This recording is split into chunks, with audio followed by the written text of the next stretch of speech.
ठीक है, आइए accounts of companies. Her company को बुक्स ऑफ अकाउंट्स और फाइनेंशियल स्टेटमेंट प्रिपेयर करने हैं। Every company every year, every company OPC हो, लिस्टेड हो, अनलिस्टेड हो, प्राइवेट हो, पब्लिक हो, बुक्स ऑफ अकाउंट्स तो बनाने पड़ेंगे ना मालिक। बनाना है और संभाल के रखना है। कहां पे? या तो रजिस्टर्ड ऑफिस में या किसी और जगह जो बोर्ड डिसाइड करेगा। मतलब अगर कंपनी का registered office for example Mumbai में है तो क्या बुक्स ऑफ अकाउंट्स दिल्ली में रख सकते हैं? रख सकते हैं सर, लेकिन इसके लिए बोर्ड रेजोल्यूशन पास करना पड़ेगा, पहली कंडीशन। आरओसी को नोटिस देना पड़ेगा 7 दिन में, दूसरी कंडीशन। ध्यान रखना, बुक्स ऑफ अकाउंट कई जगह आप देखना, बहुत जगह कंपनी में ऐसा होता है अकाउंट ऑफिस अलग होता है। अब रजिस्टर्ड ऑफिस कहीं भी, अकाउंट ऑफिस कहीं भी है, तो कह रहे हैं अकाउंट ऑफिस दिल्ली में मेंटेन करना चाहते हो, करो। बोर्ड रेजोल्यूशन और आरओसी को 7 दिन में नोटिस देना पड़ेगा। ड्यूअल कंडीशन पूरी करेंगे तो आप कहीं और मेंटेन कर सकते हैं। एक बात ध्यान रखिए, जो बुक्स ऑफ अकाउंट्स मेंटेन करेंगे वो फिजिकल या इलेक्ट्रॉनिक। क्लियर है?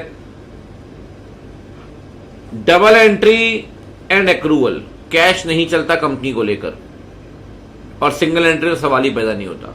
आप एलएलपी एक्ट पढ़िए, एलएलपी को कैश अलाउड है, कैश या एक्रूवल, यहां एक्रूवल ही चलेगा। जो भी बुक्स ऑफ अकाउंट्स आपने बनाई हैं 8 साल तक संभाल के रखनी पड़ेंगी, 8 ईयर्स तक। इतना क्लियर है? इलेक्ट्रॉनिक मोड में बुक्स मैंडेटरी नहीं है। अगर इलेक्ट्रॉनिक मोड में आप मेंटेन करते हैं तो इस तरीके से मेंटेन करिए कि बुक्स इंडिया में एक्सेसिबल होनी चाहिए, मतलब उसका इंस्पेक्शन इंडिया में हो पाए। जैसी देखो क्या होता है, फिजिकल में तो दिक्कत है ना, पेज फाड़ना पड़ेगा, काटापीटी करनी पड़ेगी, लेकिन ऑनलाइन में किताबें चेंज करना बहुत आसान है। एक्सेल में आप बना रहे हो books of accounts cash book, कभी भी चेंज कर दो। कह रहा है जैसा बनाया है वैसा ही रिटेन करना है। क्या हो गया? अरे, retained completely as originally generated, originally generated. एक बात और, इससे आगे बढ़ूं,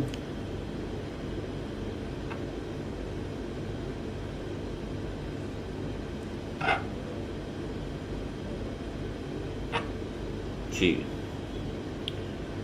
इतना टाइम हो गया, यहां सुन लो। क्या होता है बच्चे, 2 बातें 128 की, एक तो इंस्पेक्शन और एक ब्रांच। कंपनी जब अपने अकाउंट्स मेंटेन करेगी ना तो उसमें रजिस्टर्ड ऑफिस वाले ट्रांजैक्शन भी आएंगे और ब्रांच वाले ट्रांजैक्शन भी आएंगे, दोनों के ट्रांजैक्शन आएंगे। ब्रांच चाहे इंडिया में हो तब भी ट्रांजैक्शंस आएंगे, ब्रांच चाहे आउटसाइड इंडिया हो तब भी ट्रांजैक्शन आएंगे। मतलब मान लो बच्चे, कंपनी का रजिस्टर्ड ऑफिस है मुंबई में, ब्रांच दिल्ली में है, उसके भी ट्रांजैक्शन आएंगे, ब्रांच सिडनी में है, उसके भी ट्रांजैक्शन आएंगे। कहता है जहां तक ब्रांच की बात है, ब्रांच के 2 कर्तव्य। पहला कर्तव्य क्या है ब्रांच का? ब्रांच अपने अकाउंट्स मेंटेन करेगी अपनी ब्रांच में, यह ब्रांच का पहला कर्तव्य है। अगर दिल्ली ब्रांच है तो उसे दिल्ली ब्रांच में अकाउंट्स मेंटेन करने पड़ेंगे, पहली बात। दूसरी बात, ब्रांच का एक कर्तव्य और है कि ब्रांच जो अकाउंट्स मेंटेन करेगा उसके समराइज रिटर्न्स बनाकर रजिस्टर्ड ऑफिस को भेजेगा। समराइज रिटर्न्स रजिस्टर्ड ऑफिस को भेजेगा, ये उसका दूसरा कर्तव्य है, पूरा करना पड़ेगा। पहले तो अकाउंट्स मेंटेन करो, समराइज रिटर्न बनाकर। भाई आप एक बात बताओ, ब्रांच में क्या हो रहा है कंपनी को पता कैसे चलेगा? तो ब्रांच जो भी काम करेगी कंपनी को बताएगी ना मालिक, तो कंपनी को कैसे बताएगी? समराइज रिटर्न्स बनाकर। क्लियर है? तो और जहां तक इंस्पेक्शन की बात है, 128 में इंस्पेक्शन कौन करेगा? कहता है अगर इंडियन फाइनेंशियल इंफॉर्मेशन है, मतलब अब दिल्ली ब्रांच की जानकारी है, इंडियन फाइनेंशियल इंफॉर्मेशन है, तो ध्यान रखिए वो इंस्पेक्शन कौन करेगा? इंस्पेक्शन करेगा डायरेक्टर भी कर सकता है। अब डायरेक्टर मान लो इतना पढ़ा लिखा नहीं है, किसी सीए को बोलता है भाई तुम इंस्पेक्शन करो, तुम तो पढ़े लिखे आदमी हो, तो डायरेक्टर की जगह एजेंट भी कर सकता है। लेकिन अगर फॉरेन फाइनेंशियल इंफॉर्मेशन है, मान लो सिडनी ब्रांच की जानकारी है, तो सिडनी ब्रांच की जानकारी एजेंट नहीं कर सकता, सिर्फ डायरेक्टर ही करेगा। तो अगर इंडियन फाइनेंशियल इंफॉर्मेशन है तो डायरेक्टर या एजेंट कोई भी, अगर फॉरेन फाइनेंशियल है तो डायरेक्टर ही करेगा, वहां पे एजेंट को अलाउड नहीं है। फॉरेन की जानकारी एजेंट नहीं कर सकता। सर क्या मेंबर इंस्पेक्शन नहीं कर सकता क्या? भैया 136 के अंदर मेंबर भी इंस्पेक्शन करेगा, 136 के अंदर डिवेंचर ट्रस्टी भी इंस्पेक्शन करेगा। लेकिन जहां तक बात है 128 की, 128 में सिर्फ डायरेक्टर के पास राइट है, ओनली डायरेक्टर। इतना क्लियर है? एक बात और ध्यान रखिए, हम इलेक्ट्रॉनिक की बात कर रहे थे, इलेक्ट्रॉनिक के अंदर जैसा बनाया है वैसा रखो। दूसरी बात, जो ब्रांच से जानकारी मिली है ना, ब्रांच से भी पढ़ना पड़ने समराइज रिटर्न्स, वो भी अनऑल्टर्ड होने चाहिए, अनऑल्टर्ड। जो आपने बनाए हैं वो भी अनऑल्टर्ड, जो ब्रांच ने भेजे वो भी अनऑल्टर्ड।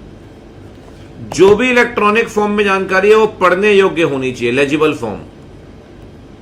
पहला, इंडिया में एक्सेसिबल, जैसा बनाओगे वैसा रखो, जैसा ब्रांच से मिलेगी वैसा रखो, पढ़ने योग्य, प्रॉपर सिस्टम होने चाहिए। अब आप गए, आपने कहा इंस्पेक्शन करना है, आपने कहा जरा मॉनिटर लगा दो, इंस्पेक्शन फाइल ओपन कर दो, बुक्स ऑफ अकाउंट्स, कह रहे हैं मॉनिटर खराब हो गया। आपने कहा अच्छा प्रिंट आउट निकाल दो, कह रहे प्रिंटर खराब हो गया। आपने कहा अच्छा एक काम करो पेन ड्राइव में दे दो, कह रहे पेन ड्राइव का स्लॉट खराब हो गया। आपने कहा अच्छा हार्ड डिस्क की दे दो यार, कह रहे वो हार्ड डिस्क भी उड़ गई। तो भैया प्रॉपर सिस्टम होने चाहिए, प्रिंट आउट, डिस्प्ले, रिट्रीवल और स्टोरेज। रिट्रीवल मतलब इंफॉर्मेशन निकालने के लिए। बैकअप पीरियोडिक बेसिस पे रखना पड़ेगा। जो सर्वर्स होंगे ना बैकअप के, वो इंडिया में फिजिकली होने जरूरी है। और अगर किसी आईटी कंपनी की मदद ले रहे हो आप, तो आईटी कंपनी को बोलते हैं सर्विस प्रोवाइडर। तो आईटी कंपनी का नाम, एनुअली साल में एक बार आरओसी को 3 चीजें बताओगे, एक तो कंपनी का नाम, दूसरा आईपी एड्रेस और तीसरा लोकेशन। 3 बातें आपको बतानी पड़ेंगी, सर्विस प्रोवाइडर का नाम, आईपी एड्रेस और लोकेशन। क्लियर है? इंडिया में एक्सेसिबल, जैसा बनाया वैसा रखो, जैसा ब्रांच से मिला है वैसा रखो, पढ़ने योग्य होनी चाहिए, proper system, storage, retrieval, display, print out. Backup periodic basis पे करना पड़ेगा, सर्वर फिजिकली इंडिया में होने चाहिए, और इंटीमेट करना पड़ेगा एनुअली आरओसी को 3 बातें, सर्विस प्रोवाइडर का नाम, आईपी एड्रेस, लोकेशन। ये इलेक्ट्रॉनिक में मैंडेटरी ध्यान रखना, ठीक है? इंस्पेक्शन भी करवा दिया, ब्रांच की बातें भी बता दी। कई बार क्वेश्चन आता है भाई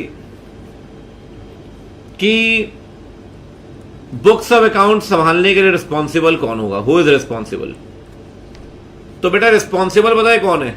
MD, whole time director in charge of finance, CFO या पर्सन ऑथराइज्ड बाय बोर्ड।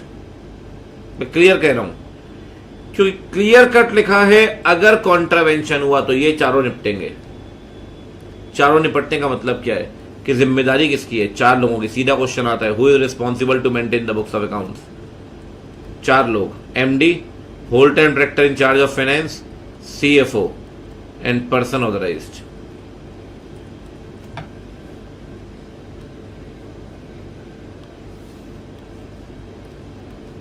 ठीक है, चलिए जी, डन। आगे बढ़ते हैं। 128 जन। अब आते हैं 129 में। 129 क्या कहता है सर? कहता है बुक्स ऑफ अकाउंट्स बनाते हैं, 2 चीजें माननी पड़ेंगी, अकाउंटिंग स्टैंडर्ड और स्केड्यूल 3। एएस किसके लिए? एएस मानना पड़ेगा अकाउंट्स को प्रिपेयर करने के लिए, और स्केड्यूल 3 मानना पड़ेगा प्रेजेंट करने के लिए।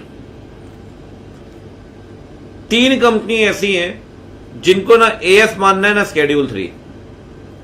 बैंकिंग, इंश्योरेंस, इलेक्ट्रिसिटी, ये फ्री है सर, इन्हें कुछ भी नहीं मानना। ना इन्हें एएस मानना है, ना इन्हें स्केड्यूल 3 मानना है। They are free. क्लियर? एक बात ध्यान रखिए, हर होल्डिंग कंपनी को कंसोलिडेटेड फाइनेंशियल स्टेटमेंट बनाने पड़ेंगे, मैंडेटरी है। हर होल्डिंग कंपनी को। उसमें सब्सिडरी जानकारी भी आएगी। मैं कहता हूं हैस, होल्डिंग, एसोसिएट, सब्सिडरी, तीनों की जानकारी। तीनों मतलब एच से होल्डिंग, ए से एसोसिएट्स, एस से सब्सिडरी, तीनों की जानकारी। तो सर कंसोलिडेटेड फाइनेंशियल स्टेटमेंट मतलब भाई दो तरह के फाइनेंशियल बनाएगी ना होल्डिंग। होल्डिंग बनाएगी एक तो वो फाइनेंशियल जहां सिर्फ एच की इंफॉर्मेशन, एच मतलब होल्डिंग की, इसे बोलते हैं स्टैंड अलोन फाइनेंशियल स्टेटमेंट। एक वो जहां हैस, तीनों की इंफॉर्मेशन है, तीनों की मतलब होल्डिंग, एसोसिएट, सब्सिडरी, इसे बोलेंगे this is known as consolidated financial statement, HAS, तीनों की। ठीक है सर, हैस को तीनों में शामिल करेंगे तो कंसोलिडेटेड फाइनेंशियल स्टेटमेंट बनाएंगे, बिल्कुल बनाएंगे। CFS कहता हूं शॉर्ट में। CFS को बनाने के लिए भी सेम तरीका है। सेम तरीका मतलब सेम FRF मतलब वही AS, वही स्केड्यूल 3। तो CFS जब बनाओगे ना तो CFS बनाते वक्त भी इन तीनों को ही मानना पड़ेगा, AS प्लस स्केड्यूल 3। और एक बात ध्यान रखिए, अपन तो अड्डा में पढ़ते हैं ऑर्डिनरी बिजनेस नंबर 1 में कि फाइनेंशियल को AGM में प्रेजेंट करना पड़ेगा। तो कह रहा है presentment of financial statement at board by board at every AGM में, तो करना ही पड़ेगा। सर अगर फाइनेंशियल प्रेजेंट करेंगे ना तो कंसोलिडेटेड को भी प्रेजेंट करना पड़ेगा। तो कंसोलिडेटेड को भी FRF मानना है, AS प्लस स्केड्यूल 3। कंसोलिडेटेड भी AGM में प्रेजेंट होगा शेयर होल्डर के सामने, ये प्रेजेंट होगा तो वो भी प्रेजेंट होगा। आपको AS मानने पड़ेंगे, ध्यान रखिए। अगर आप AS नहीं मानते, 3 बातें बतानी पड़ेगी। कौन सा AS नहीं माना, क्यों नहीं माना और क्या इफेक्ट है उसका, nature of deviation, reason of deviation, effect of deviation. कौन सा AS नहीं माना, क्यों नहीं माना, कितना नहीं माना, ये आपको बताना पड़ेगा। सेंट्रल गवर्नमेंट चाहे तो इस सेक्शन में से कंपनीज को एग्जेम्प्ट कर सकती है अगर वो चाहे। मतलब अब एक कोई परचून की दुकान चला रहा है किराने की गली में, तुम उसे बोलोगे AS मान लो क्या, तुम उसे बोलोगे स्केड्यूल 3 मानोगे क्या? तो सरकार चाहे तो एग्जेम्प्ट कर सकती है कुछ कंपनीज को, क्लास ऑफ कंपनीज को इस सेक्शन से। एग्जेम्पशन है तो कंडीशनल होगा या अनकंडीशनल, ये तो कंडीशन के साथ है बिना कंडीशन के। एग्जेम्पशन है तो सरकार स्लो मोटिव देगी किसी की एप्लीकेशन पे। एग्जेम्पशन बस पब्लिक इंटरेस्ट में होना चाहिए, पब्लिक इंटरेस्ट में। 4 बातें ध्यान रखना है इसमें। पहली बात, या तो खुद या किसी की एप्लीकेशन पे होना चाहिए पब्लिक इंटरेस्ट में, या तो विद कंडीशन या विदाउट कंडीशन। ठीक है ना? तो एग्जेम्पशन दे सकते हैं। छोटी मोटी कंपनी क्यों मानेगी यार, आप बताओ ना। ये 129 हो गया भाई, तो पेनाल्टी तो अभी मैं पढ़ाई नहीं रहा हूं। अब आते हैं 130 में। लिख देता हूं यहां पे बच्चा पार्टी। बहुत बढ़िया, आगे बढ़ते हैं। अब सुनो ध्यान से। 130 क्या कहता है? अगर 4 लोग चाहें, central government, income tax authority, SEBI या कोई और अथॉरिटी, इनको ऐसा लगता है कि फाइनेंशियल बनाते वक्त फ्रॉड हुआ है, फाइनेंशियल बनाते वक्त फ्रॉड हुआ है, एसेट्स बढ़ा के दिखा दी, खर्चे बढ़ा दिए, रेवेन्यू कम कर दिए, या अफेयर्स के अंदर मिसमैनेजमेंट है,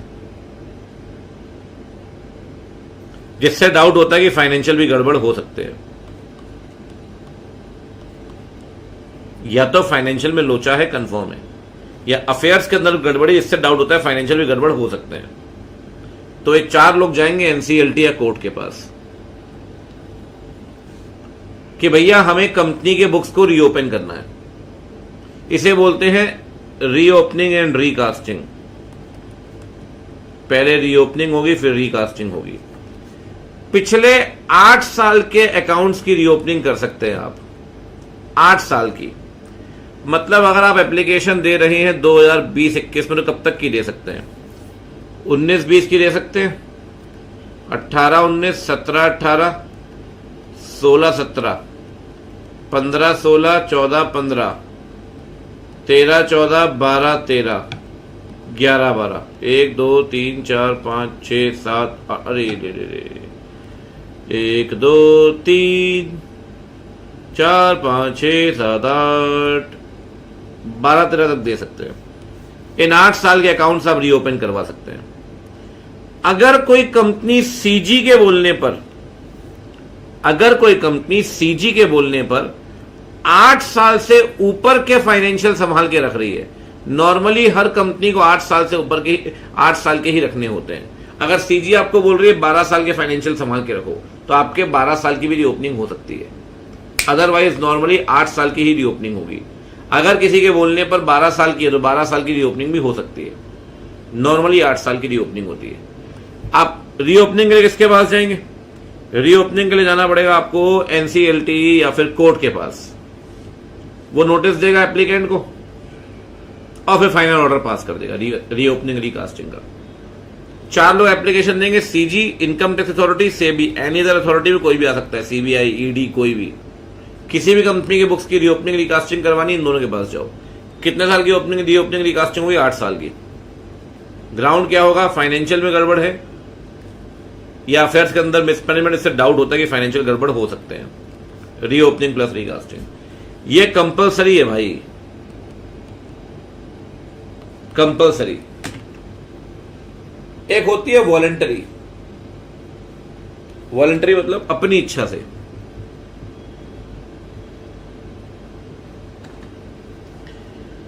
अगर बोर्ड को ऐसा लगता है कि फाइनेंशियल बनाते वक्त 129 को नहीं माना गया, बोर्ड रिपोर्ट बनाते वक्त 134 को नहीं माना गया, फाइनेंशियल बनाते वक्त 129 को नहीं माना गया, बोर्ड रिपोर्ट बनाते वक्त 134 को नहीं माना गया, तो बोर्ड अपनी इच्छा से एनसीएलटी के पास जाएगा और बोलेगा मुझे फाइनेंशियल स्टेटमेंट या बोर्ड रिपोर्ट को रिवाइज करना है 3 साल की। वहां 8 साल का था, यहां 3 साल का है। वहां रीओपनिंग और रिकास्टिंग बोल रहे थे, यहां रिवीजन बोल रहे हैं। वहां सिर्फ फाइनेंशियल हो रहे थे, यहां पे बोर्ड रिपोर्ट भी हो सकती है, बोर्ड रिपोर्ट भी हो सकती है। बहुत बढ़िया, चलिए जी आगे बढ़ते हैं। ठीक है, तो एनसीएलटी को आप जाइए उसके पास, वो एनसीएलटी सीजी को देगा नोटिस, इनकम टैक्स अथॉरिटी को। सर सीजी और इनकम टैक्स अथॉरिटी अप्लाई तो नहीं कर रही है, वो अप्लाई करे ना करे, आप इन दोनों को नोटिस जरूर देंगे, उनकी बात सुनेंगे, उसके बाद ही फाइनल ऑर्डर पास करेंगे। मतलब अगर आप कंपेयर करिए 130 को 131 से, तो 130 के अंदर क्या था भाई? 130 के अंदर था, यहां बोल रहे थे आप 130 में रीओपनिंग रिकास्टिंग, यहां बोल रहे रिवीजन, यहां हो रहा है फाइनेंशियल स्टेटमेंट का, यहां फाइनेंशियल स्टेटमेंट और बोर्ड रिपोर्ट, यहां पे 8 साल के, यहां 3 साल का। यहां एप्लीकेंट वो 4 लोग, income tax authority, CG, SEBI, ये सब। यहां पे सिर्फ बोर्ड एप्लीकेंट है। यहां पे ग्राउंड है कि फाइनेंशियल स्टेटमेंट में गड़बड़ी है, यहां ग्राउंड है नॉन कंप्लायंस। नॉन कंप्लायंस मतलब आपने 129 नहीं माना या 134 नहीं माना, ठीक है ना। यहां जाएंगे एनसीएलटी या कोर्ट के पास, यहां जाएंगे सिर्फ एनसीएलटी के पास, ठीक है ना। तारा धी दीधा मेरी ढोलना सुन, प्यार की ये धुन सुन। चलो जी आगे बढ़े। एक बात बस ध्यान रखना, अगर फाइनेंशियल सर्कुलेट कर दिए ना, कर दिए, सर्कुलेट हो गए फाइनेंशियल, तो रिवीजन सिर्फ उतना ही होगा जितना नॉन कंप्लायंस है। Change must be restricted up to the non compliance. जितना नॉन कंप्लायंस उतना रिवीजन, उससे ऊपर रिवीजन नहीं कर सकते, ठीक है। अगर फाइनेंशियल सर्कुलेट हो गया फिर तो पब्लिक के पास पहुंच गया ना फाइनेंशियल, तो कुछ भी थोड़ी बदल दो, बोले दोबारा बन रहा है तो कुछ भी बना दो फाइनेंशियल, उतना ही फाइनेंशियल रिवाइज करेंगे बोर्ड जितना नॉन कंप्लायंस हुआ है। ठीक है, आइए 131, अरे 133 तो बहुत सिंपल है, कुछ भी नहीं, 133 बहुत सिंपल सेक्शन है। कहता है जी ये NFRA, ये ICAI है, दोनों रिकमेंडेशन देंगे CG को, CG बनाएगी AS, लेकिन पहले कंसल्ट करेगी NFRA से। दोनों रिकमेंडेशन देंगे किसको? CG को, और CG बनाएगी AS, लेकिन पहले किससे कंसल्ट करेगी? CG कंसल्ट करेगी NFRA से। After consulting with NFRA you will frame the AS। बहुत सिंपल है, कुछ भी नहीं है इसमें यार। ठीक है भाई लोग, देखिए NFRA में ना, NFRA का कॉन्स्टिट्यूशन कौन करेगा? NFRA का कॉन्स्टिट्यूशन करेगी CG। पहली बात, NFRA के 3 रोल हैं, 3 ड्यूटीज हैं। CG को बताएगी AS और SA बनना कैसे है। अब ये पन्ने पड़ा, चेक करेगी AS और SA माने जा रहे हैं या नहीं।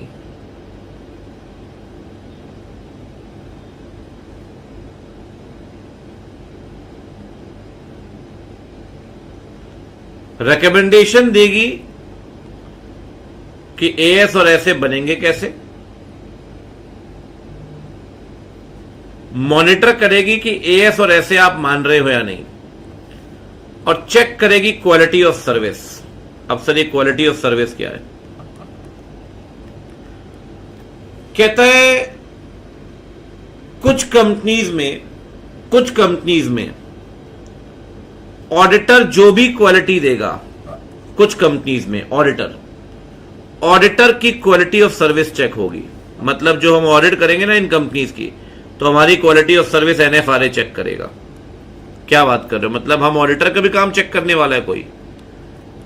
क्या करोगे? ऑडिटर की क्वालिटी ऑफ सर्विस कौन चेक करेगा? NFRA। सर कौन सी कंपनीज की ऑडिट करते वक्त क्वालिटी ऑफ सर्विस चेक होगी? सुनते जरा ध्यान से। कहते हैं अगर आप लिस्टेड कंपनी की ऑडिट करते हैं, चाहे वो कंपनी इंडिया में लिस्टेड हो या आउटसाइड इंडिया, आपकी ऑडिट क्वालिटी चेक करेगा NFRA, चाहे इन इंडिया या आउटसाइड इंडिया।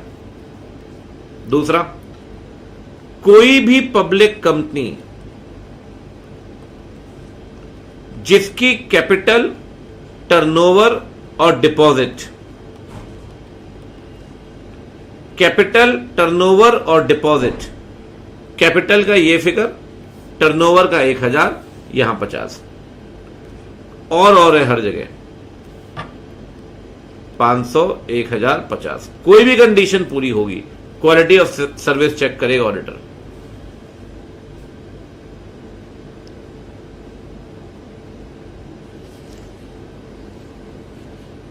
चलो रे पढ़ाई करो, ठीक है।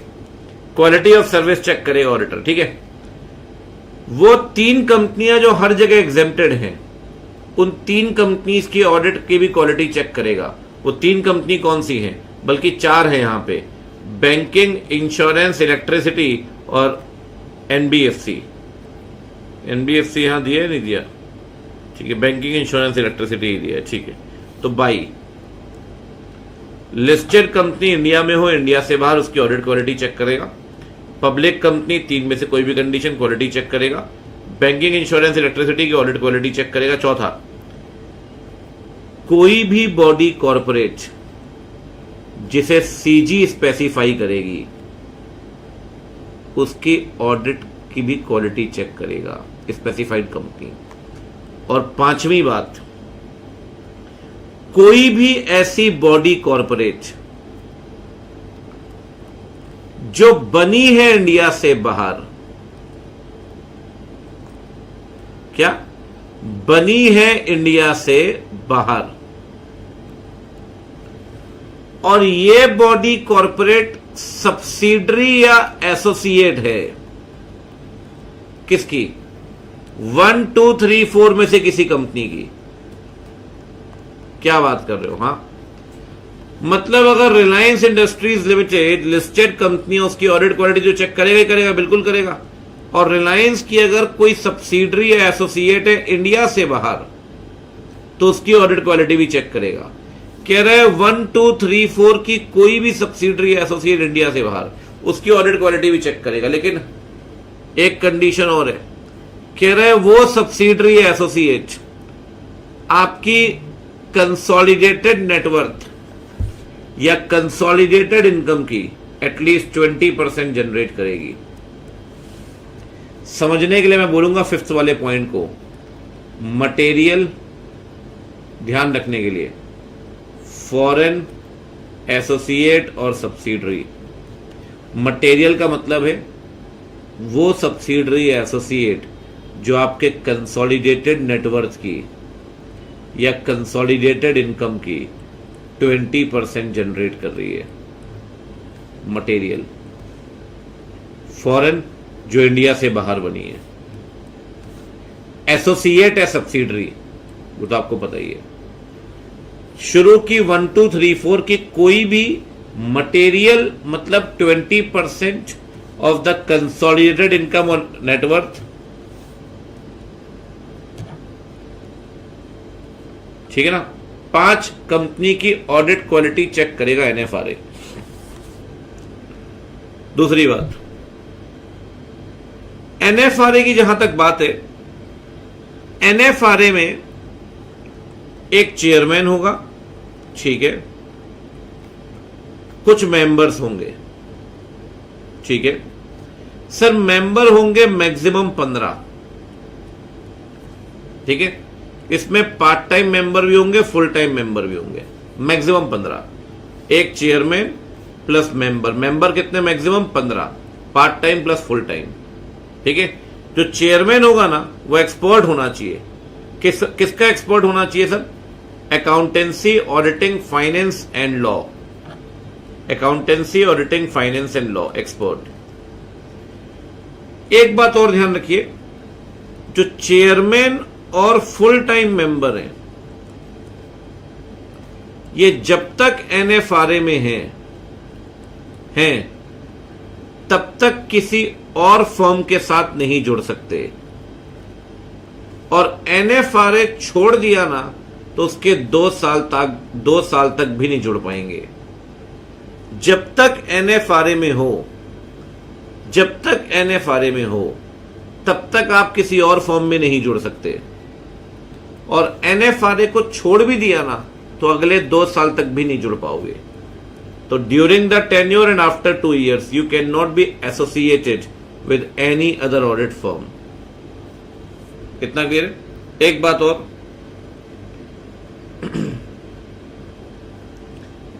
एनएफआरए के पास राइट है इन्वेस्टिगेट करने का। एनएफआरए को कभी भी ऐसा लगता है कि किसी भी सीए ने या सीए फर्म ने कोई भी मिसकंडक्ट किया है, वो इन्वेस्टिगेट कर सकता है। इन्वेस्टिगेशन में अगर वो सीए दोषी पाया गया, अगर वो सीए इंडिविजुअल होगा तो 1 लाख की मिनिमम फाइन है और मैक्सिमम फीस का 5 गुना। और अगर वो सीए फर्म है तो minimum fine 5 lakh, maximum fees का 10 गुना। 1 लाख इंडिविजुअल मिनिमम, फीस का 5 गुना maximum, 5 lakh firm minimum, fees का 10 गुना मैक्सिमम, अगर दोषी पाया गया। दूसरी बात, आपको प्रैक्टिस करने से रोक सकता है एनएफआरए, डीबार कर देगा, आप प्रैक्टिस नहीं कर पाएंगे सर। कब तक प्रैक्टिस नहीं कर पाएंगे सर? प्रैक्टिस नहीं कर पाएंगे 6 महीने से 10 साल तक।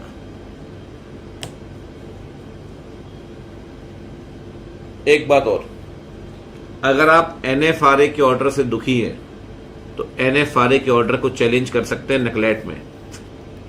नकलेट NCLAT में जाकर चैलेंज कर सकते हैं कि एनएफआरए ने हमारे साथ न्याय नहीं किया।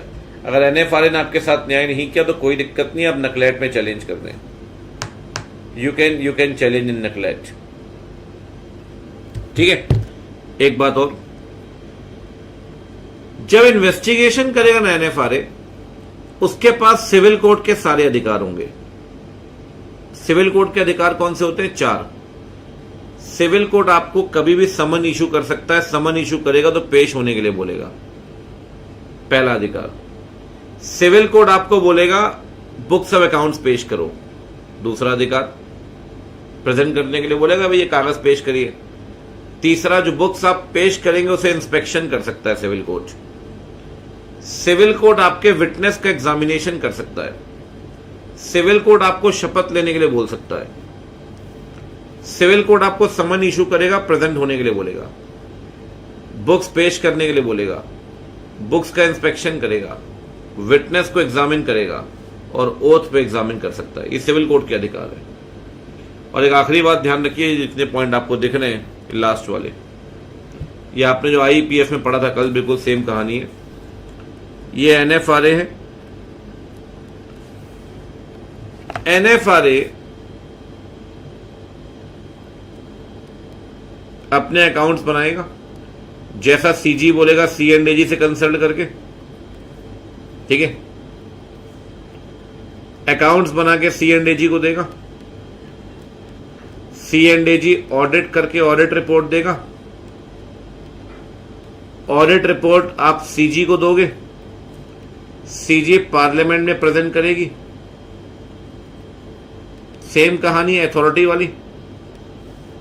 अकाउंट्स बनाने हैं, सीएनडीजी को देने हैं, सीएनडीजी ने ऑडिट करनी है, ऑडिट रिपोर्ट बना के सीजी को देनी है, सीजी पार्लियामेंट में प्रेजेंट करेगा। और एनएफआरए साल भर का कामकाज अपना एक एनुअल रिपोर्ट बनाएगा, उसमें डालेगा। उस एनुअल रिपोर्ट को भी सीजी को दोगे और सीजी कहां प्रेजेंट करेगी? पार्लियामेंट में।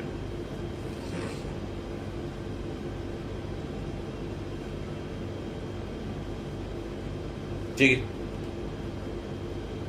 चलिए ये हो गया एनएफआरए खत्म। आज मैंने आपको सेक्शन कितने करवा दिए भाई? आज मैंने आपको करवा दिए account of companies 128, 129, 130, 131, 132, 133। Account of companies बचा है 138, 137, 136, 135, 134। ठीक है, करते हैं झमाझम। ठीक है बच्चा बड़ी, देखिए जी शुरू करते हैं एक तरफ से। ये है 134। अब मैं आपको बता रहा हूं 3 चीजें कौन सी पढ़नी है, ठीक है। देखिए, हाँ बिल्कुल। कितनी पंचायत के मूड में बैठे हो आज, कुछ भी पंचायत कर रहे हो। देखो, पढ़ लो रे पगलो, पंचायत ही करोगे आज, पंचायती राज बिछारे बच्चे आज। देखिए 134 की अगर बात करें ना तो 134 में 3 चीजें अपने को पढ़नी है। सबसे पहले 134 में अपन पढ़ते हैं कि फाइनेंशियल स्टेटमेंट साइन कौन करेगा। ठीक है, तो बच्चे फाइनेंशियल स्टेटमेंट पता है साइन कौन करेगा? फाइनेंशियल स्टेटमेंट अप्रूव करेगा बोर्ड। लेकिन सर बोर्ड तो आर्टिफिशियल पर्सन है, तो फिर बोर्ड के बिहाफ में कौन साइन करेगा? बोर्ड के बिहाफ में फाइनेंशियल स्टेटमेंट में साइन करता है चेयरपर्सन। अगर चेयरपर्सन ऑथराइज्ड हुआ तब, जरूरी नहीं है हमेशा ऑथराइज्ड हो। अगर चेयरपर्सन नहीं करता तो फाइनेंशियल स्टेटमेंट को साइन करेंगे बच्चे, ध्यान रखना, 2 directors, one shall be MD, और साथ में अगर सीईओ, सीएफओ और सीएस अगर ये कंपनी में अपॉइंटेड हैं तो ये तीनों भी साइन करेंगे। मतलब आप एक चीज देख रहे हो, एक चेयरमैन इन 5 पे भारी है। अगर चेयरमैन को ऑथराइज किया तो चेयरमैन अकेले साइन करके कहानी कर देगा। लेकिन अगर चेयरमैन को ऑथराइज नहीं किया तो साइन करेंगे 5 लोग, डायरेक्टर, सीईओ, सीएफओ, सीएस, कब? अगर वो अपॉइंटेड है, कंपनी में है तब। और एक बात ध्यान रखिए, ओपीसी के केस में सिंपल है, एक डायरेक्टर साइन करेगा in the case of OPC. इतना क्लियर है? ये है फाइनेंशियल स्टेटमेंट की साइनिंग। अच्छा, अब बात करते हैं जरा बोर्ड रिपोर्ट की साइनिंग की। 3 चीजें पढ़नी है, मैं आपको फिर कह रहा हूं। 134 में कोई बहुत बड़ी कहानी नहीं है। बोर्ड रिपोर्ट को साइन पता है कौन करेगा? अगेन चेयरपर्सन, अगर चेयरपर्सन करता है तो ठीक, वरना बोर्ड रिपोर्ट को साइन करेंगे। ध्यान रखना, 2 डायरेक्टर 1 शैल बी एमडी। यहां सीईओ सीएफओ सीएस वाला प्रोविजन नहीं है, सीईओ सीएफओ सीएस वाला प्रोविजन नहीं है। बहुत सिंपल तरीका है। बोर्ड रिपोर्ट में 2 डायरेक्टर 1 शैल बी एमडी, यहां पर 2 director 1 shall be MD plus CEO CFO CS. ठीक है। और एक बात ध्यान रखना, यहां भी सेम केस है कि ओपीसी में बोर्ड रिपोर्ट में 1 डायरेक्टर ही साइन करेगा। ठीक है, मैं आपको बता रहा हूं, बहुत सिंपल तरीका है 134 को ध्यान रखने का। 3 पार्ट में बांट दीजिए, 134 की कहानी डन है। ठीक है। और तीसरा पार्ट क्या है जी? तीसरा पार्ट है बोर्ड रिपोर्ट के कंटेंट।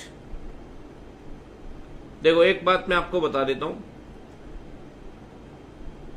बोर्ड रिपोर्ट ना हर कंपनी को बनानी है, हर कंपनी को। ठीक है। ओपीसी और स्मॉल कंपनी जो है, क्योंकि ये छोटी कंपनियां हैं, ये बनाएंगे एवरेज्ड बोर्ड रिपोर्ट। एवरेज्ड का मतलब होता है समराइज्ड।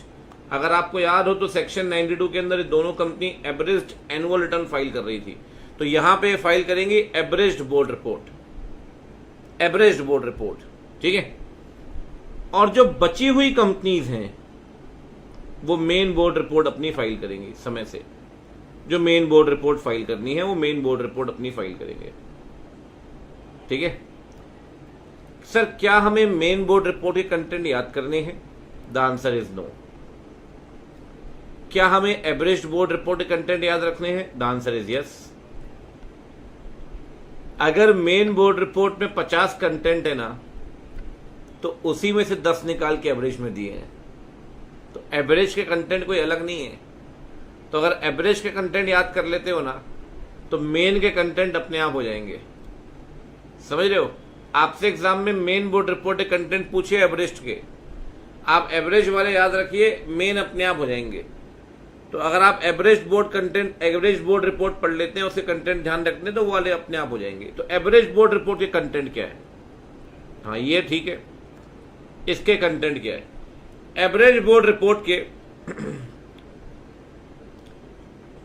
ये कंटेंट है, तकरीबन 11 कंटेंट है एवरेज बोर्ड रिपोर्ट के। ये एवरेज बोर्ड रिपोर्ट कौन बनाएगा भाई? ये एवरेज बोर्ड रिपोर्ट बनाएंगी 2 कंपनी, ओपीसी और स्मॉल। ठीक है। अब कौन कौन से कंटेंट है सुनिए ध्यान से, एक एक करके। ठीक है। एनुअल रिटर्न आपने वेबसाइट में पोस्ट किया होगा, उस वेबसाइट का लिंक देना होगा बोर्ड रिपोर्ट में। पहला कंटेंट एवरेज बोर्ड रिपोर्ट का, वेबसाइट का लिंक जहां एनुअल रिटर्न पोस्ट किया है। साल भर में कितनी बोर्ड मीटिंग करवाई है एवरेज बोर्ड रिपोर्ट में। Director responsibility statement average board report में। जो भी फ्रॉड ऑडिटर ने रिपोर्ट किए हैं आपको, अगर आपको याद हो तो 1 करोड़ रुपए का फ्रॉड सीजी के पास जाता है या उससे ऊपर का। 1 करोड़ से जो कम का फ्रॉड है वो सीजी के पास नहीं जाता, वो फ्रॉड बोर्ड रिपोर्ट में बताते हैं। तो 1 करोड़ से कम का फ्रॉड बोर्ड रिपोर्ट में। ठीक है। अगर कोई भी ऑडिटर ने कोई भी नेगेटिव रिमार्क दिया है, ऑडिटर कह रहा आपने AS2 नहीं माना, तो एक्सप्लेनेशन कि आपने क्यों नहीं माना, कंपनी के अफेयर्स कैसे चल रहे हैं वो बताइए, कंपनी की फाइनेंशियल समरी बताइए, हाइलाइट्स। अब 31 मार्च को साल खत्म हो गया, बोर्ड रिपोर्ट बना रहे हो 15 जून को, तो 31 मार्च से 15 जून तक भी फाइनेंशियल पोजीशन में चेंज तो आया होगा। अब चेंज आया होगा फाइनेंशियल पोजीशन में, इसके बाद तो जो भी चेंज आया है साल खत्म हो जाने के बाद वो बोर्ड रिपोर्ट में बताना पड़ेगा। 31 मार्च के बाद जो भी चेंज आया होगा वो बोर्ड रिपोर्ट जो बनाओगे ना 15 जून को, उसमें बताना पड़ेगा। ठीक है। कितने डायरेक्टर्स आए या गए वो आपको बताना पड़ेगा। कोई भी ऐसा सिग्निफिकेंट ऑर्डर पास किया है कोर्ट ने, ट्राइब्यूनल ने, रेगुलेटरी अथॉरिटी, जिससे ऐसा लगता है गोइंग कंसर्न खत्म हो सकता है। आपकी कंपनी प्लाईवुड बनाती है, प्लाईवुड की फैक्ट्रियों पर बैन लगा दिया सरकार ने, स्टेट गवर्नमेंट ने, नेशनल ग्रीन ट्राइब्यूनल ने, एनजीटी। तो सर हो सकता है आपकी कंपनी बंद हो जाए। तकरीबन 10 बातें, 10 और 11वां पॉइंट आरपीटी की डिटेल। तो कुल मिला के 11 पॉइंट हो गए भाई। वेबसाइट का एड्रेस जहां एनुअल रिटर्न पोस्टेड है, कितनी बोर्ड मीटिंग हुई है, डायरेक्टर रिस्पॉन्सिबिलिटी स्टेटमेंट, ठीक है, ऑडिटर के हर एक नेगेटिव रिपोर्ट, नेगेटिव कमेंट का एक्सप्लेनेशन, फ्रॉड 1 करोड़ से कम का, फाइनेंशियल अफेयर्स, फाइनेंशियल समरी, 31 मार्च के बाद कोई भी चेंज हुआ है वो, जितने डायरेक्टर आए या गए हैं, गोइंग कंसर्न को अफेक्ट करता कोई भी ऑर्डर, और आरपीटी। ये 11 बातें आपको बतानी पड़ेंगी। कहां पे? एवरेज बोर्ड रिपोर्ट में, ठीक है ना। और एवरेज बोर्ड रिपोर्ट हर कंपनी फाइल नहीं करती, सिर्फ 2 कंपनी फाइल करती है। कौन कौन सी?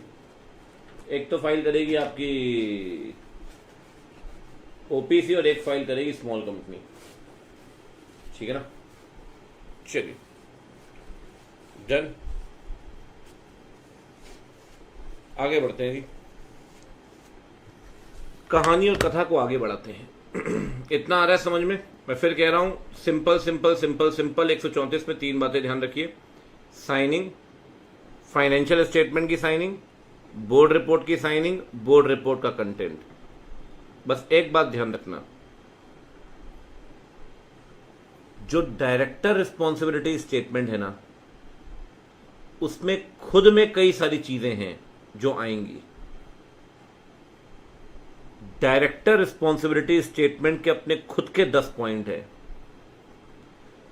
अगर आपसे एवरेज बोर्ड रिपोर्ट पूछे एग्जाम में, तो आपको डीआरएस को समझाना नहीं है। डीआरएस तभी समझाओगे जब डीआरएस पूछेगा एग्जाम में। डीआरएस बोले तो डायरेक्टर रिस्पॉन्सिबिलिटी स्टेटमेंट। इतना क्लियर है? कितनी जिम्मेदारियां हैं डायरेक्टर्स की, वो से स्पष्ट करनी पड़ेंगी। अकाउंटिंग स्टैंडर्ड डायरेक्टर्स की जिम्मेदारी मानना, बोर्ड की जिम्मेदारी। अकाउंटिंग रिकॉर्ड्स को संभाल के रखना आपकी जिम्मेदारी। गोइंग कंसर्न बेसिस पे अकाउंट्स बनाना आपकी जिम्मेदारी। इंटरनल फाइनेंशियल कंट्रोल बनाना आपकी जिम्मेदारी। एसेट को सेफगार्ड करना आपकी जिम्मेदारी। फ्रॉड को रोकना आपकी जिम्मेदारी। लॉ का कंप्लायंस करना आपकी जिम्मेदारी। ये सारी जिम्मेदारियां डीआरएस में आएंगी। एएस को मानना आपकी जिम्मेदारी। अकाउंटिंग पॉलिसी कंसिस्टेंट होनी चाहिए, आपकी जिम्मेदारी। एस्टीमेट रीजनेबल होने चाहिए। एस्टीमेट समझते, अकाउंटिंग एस्टीमेट। अब प्रोविजन फॉर डाउटफुल डेट के अकाउंटिंग एस्टीमेट है। यूजफुल लाइफ ऑफ एसेट के अकाउंटिंग एस्टीमेट है। अकाउंटिंग रिकॉर्ड्स बनाना, एसेट को सेफगार्ड करना, फ्रॉड को पकड़ना, अकाउंट्स बनाना गोइंग कंसर्न बेसिस पे, internal financial control for listed companies, और प्रॉपर कंप्लायंस ऑफ लॉ। ठीक है ना।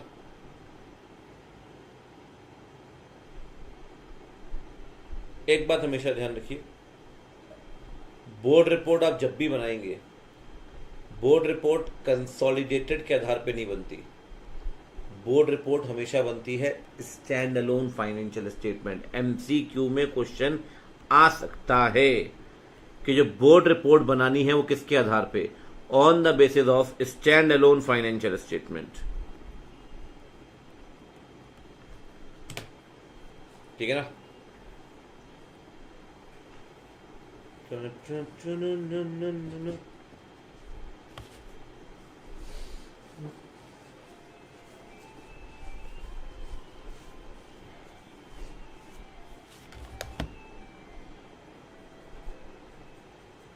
ठीक है, ये है 134। अब आते हैं 136 पे। उससे पहले बस एक बात ध्यान रखना, दो कंपनी ऐसी हैं जो अपने बोर्ड का, अपने डायरेक्टर्स का, अपनी कमिटीज का इवैल्यूएशन करवाएंगी, एनुअल इवैल्यूएशन। दो कंपनी कौन कौन सी? एक तो लिस्टेड कंपनी और दूसरा पब्लिक कंपनी टर्नओवर 25 करोड़। तो जो भी इवैल्यूएशन होगा, इवैल्यूएशन के बाद एक स्टेटमेंट दिया जाएगा भाई कैसी वर्किंग है उनकी, और उस स्टेटमेंट को बोर्ड रिपोर्ट का पार्ट बनाओगे आप। दो company listed, public company turnover 25 crore, director ने कैसा काम किया है, बोर्ड ने कैसा काम किया है, बोर्ड की कमिटीज ने कैसा काम किया है, उनके काम को चेक करेंगी, एक प्रोग्रेस रिपोर्ट बना के देगी। उस प्रोग्रेस रिपोर्ट को आप बोलते हैं statement of annual evaluation, that will form part of the board report. ठीक है, चलिए डन है कहानी। आइए आगे बढ़ते हैं, अब पढ़ते हैं 136। सुनो रे ध्यान से भैया, क्या कह रहा है बाबा जी, आपकी सर्दी देख के मेरे को भी सर्दी हो गई। तो बेटा फिर पढ़ने क्यों आ रहा है, मुझे देख के खुद भी सीए बन जा। जब मैं ही सीए हूं तो आप देख लोगे तो आप भी सीए बन ही जाओगे। तन तन तन तन तन तन तन। आगे बढ़ते हैं। ये आप समझे उससे पहले आपको एक चीज बता देता हूं बच्चा बाड़ी। 137 ये देखो, ये एजीएम हो रही है,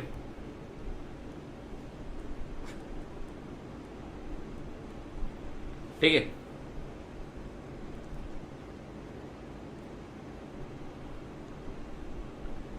इक्कीस दिन पहले एजीएम से फैब 3 को सर्कुलेट करेगी कंपनी। किसके पास? मेंबर, ऑडिटर, डायरेक्टर, मेट। 21 दिन पहले सर्कुलेट करेगी। फैब 3 मतलब, फैब 3 का मतलब है फाइनेंशियल स्टेटमेंट, ऑडिटर की रिपोर्ट, बोर्ड की रिपोर्ट। फाइनेंशियल स्टेटमेंट, ऑडिटर की रिपोर्ट, बोर्ड की रिपोर्ट फैब 3 में सर्कुलेट करना है। किसको सर्कुलेट करना है? यही अभी फैब 3 सर्कुलेट करना है। कहां पे? मैड को। फाइनेंशियल स्टेटमेंट, ऑडिटर की रिपोर्ट, बोर्ड की रिपोर्ट एजीएम से 21 दिन पहले सर्कुलेट करना है। अब दो क्वेश्चन। पहला क्वेश्चन सर, सबसे पहला क्वेश्चन ये है, क्या 21 दिन का गैप होना ही चाहिए? हां जी, 21 दिन गैप तो होना ही चाहिए। 21 से कम का गैप नहीं चलेगा। चल सकता है 21 से कम का गैप चल सकता है अगर मेंबर मेजोरिटी में है, जिनके पास 95% कैपिटल है। अगर वो मान गए तो बात बन जाएगी।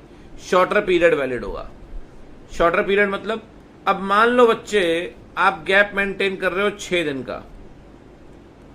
यहां चलते हैं पिछले, यहां पे गैप मेंटेन कर रहे हो 6 दिन का।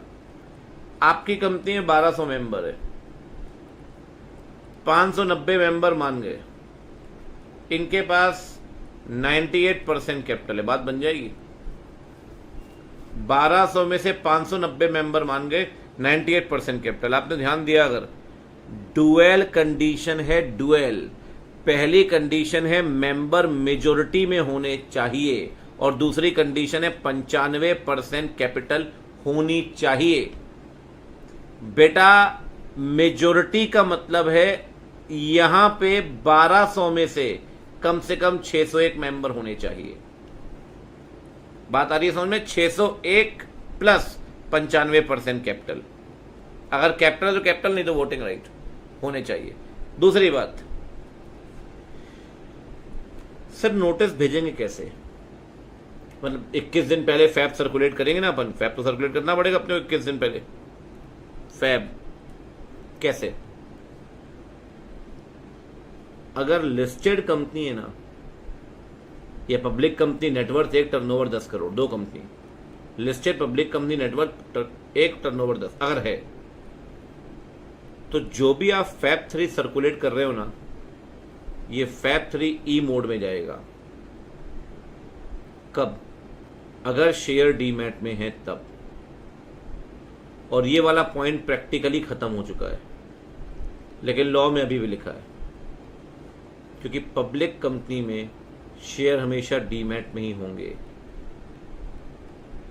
लेकिन लॉ में लिखा है इन दोनों कंपनी में अगर शेयर डीमैट में है तो फैब 3 इलेक्ट्रॉनिक मोड में ही जाएगा। और अगर शेयर डीमैट में नहीं है, अगर मेंबर राइटिंग में बोलेगा तो भी इलेक्ट्रॉनिक मोड में ही जाएगा। दो केस में इलेक्ट्रॉनिक, अगर डीमैट में हुए तो इलेक्ट्रॉनिक, और डीमैट में नहीं हुए राइटिंग में बोलेगा तो इलेक्ट्रॉनिक मोड में भेजना पड़ेगा।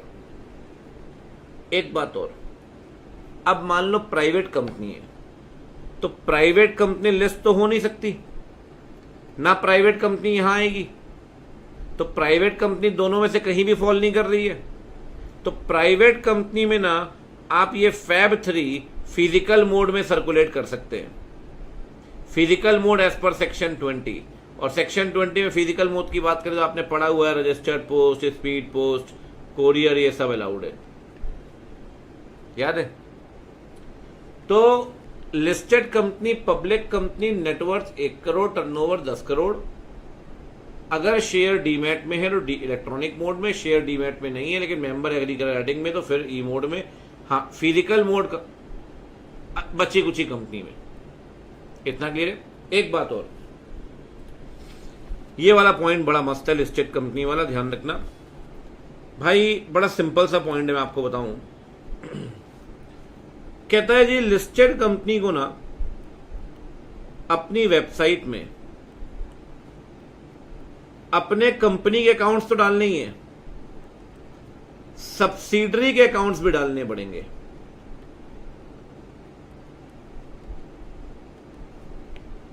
लिस्टेड कंपनी अपनी वेबसाइट में कंपनी के फाइनेंशियल तो डालेगी, सब्सिडरी के फाइनेंशियल भी डालेगी। अब दो बातें हैं सर, सब्सिडरी इंडिया में हो तब भी उसके अकाउंट डालेगी, फॉरेन में हो तब भी इसके अकाउंट डालेगी। मतलब अगर रिलायंस एक लिस्टेड कंपनी है, इनकी सब्सिडरी है युगांडा में, तो युगांडा वाली सब्सिडरी के अकाउंट भी डालने पड़ेंगे।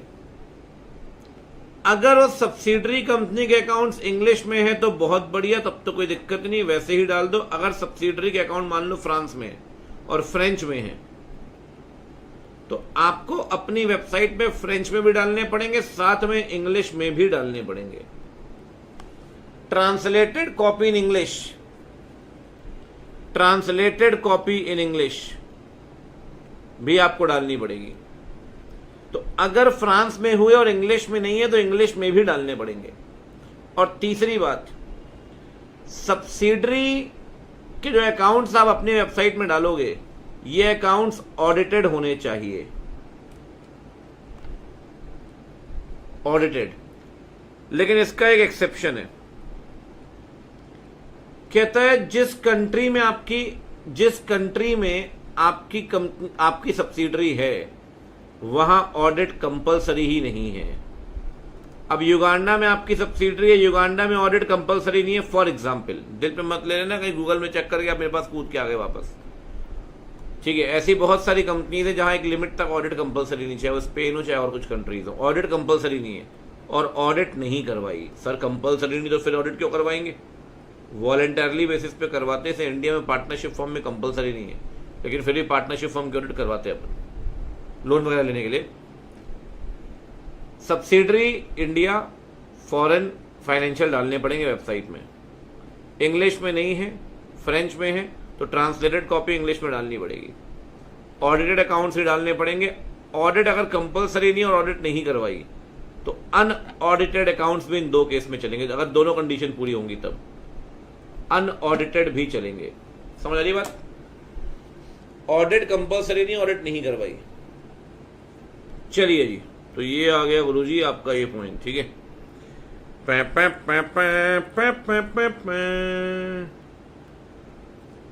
डन। साथ में तो मैंने आपको स्टार्टिंग में बताया कि मेंबर इंस्पेक्शन कर सकता है बिजनेस आवर्स में। इंस्पेक्शन डायरेक्टर को 128 में दिया गया, याद करिए, और मेंबर को 136 में, ठीक है। चलिए जी, अब आते हैं आखिरी सेक्शन 137 में। क्या कहता है 137? 137 पता क्या बोलता है? ये आपकी एजीएम हुई, अच्छी बात है।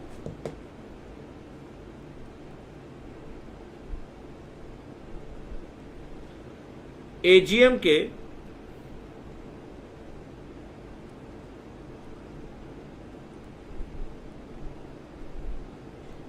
30 दिन के अंदर आपको फैब 3, वही फैब 3 फाइनेंशियल स्टेटमेंट, ऑडिटर की रिपोर्ट, बोर्ड की रिपोर्ट आरओसी के पास फाइल करनी पड़ेगी। एजीएम से 30 दिन के अंदर फैब 3 आरओसी के पास फाइल करना पड़ेगा फॉर्म नंबर एओसी 4 में। ठीक है, फाइलिंग विद आरओसी, डॉक्यूमेंट्स कौन से, वही फैब 3। कितने दिन में, 30 दिन ऑफ एजीएम। सबसे इंपॉर्टेंट बात, जो मुद्दे वाली बात है, एक मिनट रुको, यहां तो इसको बने रहने दो, इसको नहीं छेड़ते। मुद्दे वाली बात, आपको अब तक फाइल करना है बच्चे, आपको फाइल करना है एजीएम से 30 दिन के अंदर फाइलिंग करनी पड़ेगी। किसमें, फॉर्म नंबर एओसी 4 में। ठीक है,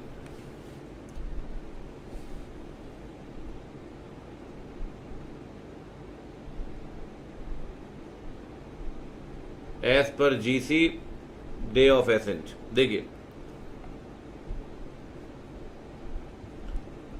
अगर एजीएम की बात करें, एजीएम की, अगर आपके फाइनेंशियल एजीएम में एडॉप्ट हो गए हैं तो एडॉप्टेड फाइनेंशियल फाइल कर दो। अगर फाइनेंशियल एजीएम में एडॉप्ट नहीं हुए तो अनएडॉप्टेड फाइल कर दो। तो चाहे एजीएम में फाइनेंशियल एडॉप्ट हुए हो या नहीं, फाइलिंग तो करनी ही पड़ेगी मालिक, करनी पड़ेगी। मतलब ये बच्चा पार्टी, बड़ी सिंपल सी बात है, ये एजीएम हुई, एजीएम में फाइनेंशियल प्रेजेंट किए, अब फाइनेंशियल किसी कारण से अडॉप्टेड नहीं है, अनएडॉप्टेड, तो एजीएम से ना 30 दिन के अंदर फाइलिंग करनी पड़ेगी अनएडॉप्टेड की। हां जी, अनएडॉप्टेड की। ये फाइलिंग पक्की नहीं होगी, ये होगी प्रोविजनल फाइलिंग, टेम्पोररी फाइलिंग कहलाएगी। अगर एडजर्न्ड मीटिंग करवाई आपने और एडजर्न्ड मीटिंग में फाइनेंशियल एडॉप्ट हो गए आपके, तो एडॉप्शन के 30 दिन के अंदर एडॉप्टेड फाइनेंशियल फाइल करने पड़ेंगे। समझ रहे हो, फाइनेंशियल एजीएम में अडॉप्ट नहीं हुए थे, अनअडॉप्टेड ही फाइल कर दो। अब एजीएम में अडॉप्ट हो गए हैं तो 30 दिन के अंदर अडॉप्टेड फाइल करने पड़ेंगे। चाहे अडॉप्टेड हो या नहीं, फाइलिंग तो करनी पड़ेगी हर केस में। अगर अडॉप्ट हो गए तो अडॉप्टेड, नहीं है तो अनअडॉप्टेड फाइल कर दिए, फिर जब अडॉप्ट होंगे तो अडॉप्ट करने के 30 दिन बाद फिर फाइलिंग कर देना। एक बात और, अगर एजीएम हुई ही नहीं तब, अगर एजीएम नहीं हुई तो एजीएम कराने का लास्ट डे होगा, निकालते अपन 96 के अंदर, मान लो 96 के अंदर 30 सितंबर आया। अगर एजीएम ही नहीं हुई ना तो लास्ट डे से 30 दिन के अंदर फाइलिंग करनी पड़ेगी। इसका मतलब फैब 3 की फाइलिंग करनी पड़ेगी, चाहे कुछ भी हो जाए। अगर फाइनेंशियल अडॉप्ट हुए तब भी फाइल करो, अनएडॉप्टेड है तब भी फाइल करो, और एजीएम ही नहीं हुई तो लास्ट डे से 30 दिन के अंदर फाइलिंग करो, लेकिन करो जरूर।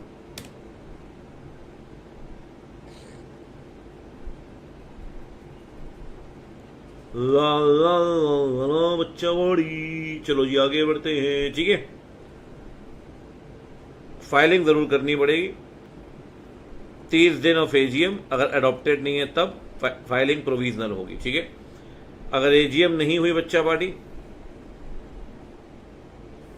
तो फाइलिंग करनी पड़ेगी 30 दिन फ्रॉम लास्ट डे, जब तक एजीएम हो जानी चाहिए थी।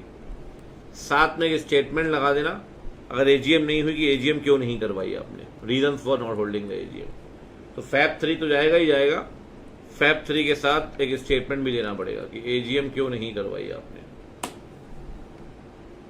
ठीक है सर, ओपीसी में तो एजीएम होती ही नहीं है। हाँ, ओपीसी में कैसे फाइल करेंगे? साल खत्म होने के 180 दिन के अंदर। ओपीसी में तो एजीएम होती ही नहीं है, तो साल खत्म होने के 180 दिन के अंदर फाइलिंग कर दो।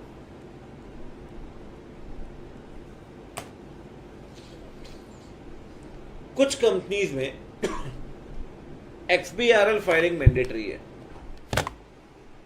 एक्सबीआरएल का full form extensible business reporting language, extensible business reporting language mandatory है।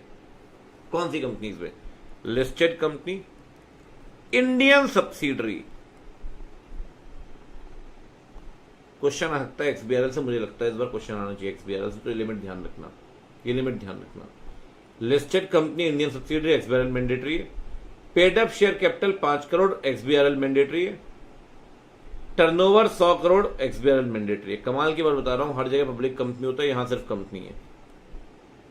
तो कैसे भी कंपनी हो, पब्लिक या प्राइवेट, 5 करोड़ की paid up capital, XBRL filing mandatory है। टर्नओवर 100 करोड़ का, एक्सबीआरएल फाइलिंग मैंडेटरी है।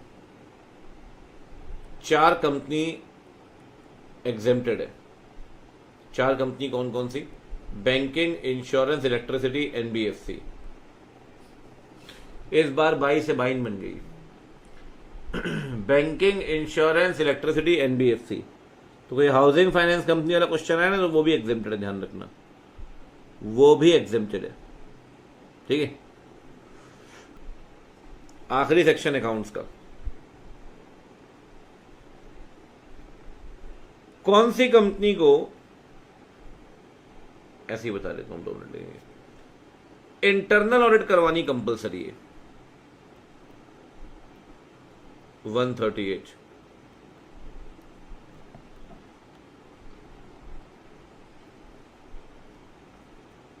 Listed company, public company, DPLT 25, 50, 100, 200। DPLT 25, 50, 100, 200। Deposit 25 crore, paid up capital 50 crore, loan 100 crore, turnover 200 crore. Deposit 25, paid up capital 50, loan 100, turnover 200। Private company में सिर्फ 2 ही condition लगेंगी। LT 100 crore, 200 crore. LT 100 crore, 200 crore और है बीच में। ठीक है, शुक्रिया जी, गॉड ब्लेस यू निष्काम। ठीक है, एलटी 100, 200, इतना क्लियर है। बस एक बात ध्यान रखना, डिपॉजिट में और लोन में कमाल का पॉइंट है, एनी पॉइंट ऑफ टाइम। मतलब कंपनी का 31 मार्च को लोन का बैलेंस है 92 करोड़, 92 करोड़, लेकिन एक दिन ऐसा आया था जब बैलेंस 103 करोड़ पहुंच गया था। एक दिन ऐसा आया था। ठीक है, अगर 103 करोड़ बैलेंस बीच में एक दिन था, हालांकि 31 मार्च को 92 करोड़ है, तब भी इंटरनल ऑडिट करवानी ही पड़ेगी। एक दिन अगर 100 करोड़ है तो इंटरनल ऑडिट मैंडेटरी हो जाएगी। एक दिन अगर 25 करोड़ है तो इंटरनल ऑडिट मैंडेटरी हो जाएगी। बस मेरी एक बात ध्यान रखना, अगर 23-24 में इंटरनल ऑडिट करवानी है तो जो भी बैलेंस आप देखेंगे वो आप देखेंगे बच्चे 23-24 में करवाने के लिए 22-23 का क्लोजिंग बैलेंस, पिछले साल का बैलेंस। अब 22-23 में जब लोन और डिपॉजिट देखोगे ना तो 31 मार्च को 100 करोड़ 25 जरूरी नहीं है। एनी पॉइंट ऑफ टाइम, साल में एक भी दिन 25 है ना, साल में एक भी दिन 100 है तो बात बन जाएगी। ठीक है। और दूसरी बात, इंटरनल ऑडिटर कौन बनेगा? तो कहता है एम्प्लॉय भी हो सकता है, नहीं भी हो सकता, बाहर के आदमी को भी रख सकते हैं, एम्प्लॉय को भी रख सकते हैं। क्वालिफिकेशन क्या है? सीए, सीएमए या अदर प्रोफेशनल, उसे बोर्ड तय करेगा। ठीक है ना। जहां तक सीए की बात है वो प्रैक्टिसिंग हो या नहीं चलेगा। नॉन प्रैक्टिसिंग सीए भी इंटरनल ऑडिट कर सकता है, वो एम्प्लॉय हो तब भी चलेगा, बाहर का हो तब भी चलेगा। ठीक है, चलिए।